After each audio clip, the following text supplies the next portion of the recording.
واليوم سواد عظيم من المسلمين أعظم إشراكا وأفحش كفرا من شرك المشركين، أوسع دائرة في تعدد الآلهة المعبودة من دون الله.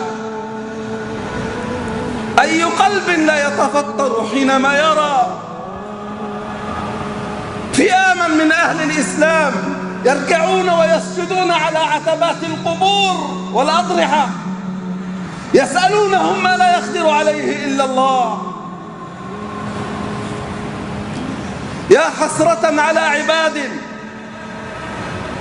حضروا المقامات لطلب البركات، شربوا مياه البئر من يد السدنة طلبا لبركة الولي الذي دفن بجانبه، دفعوا الأموال للصدقات وللنذور، ولهف قلب الموحدين على وجوه رجال من أهل الإسلام خشعت وخضعت عند تلك القبور، على دموع تسح في سوح تلك المقامات، يسألونهم ما لا يقدر عليه إلا الله، خوف ورجاء وطواف ونذر وذبح.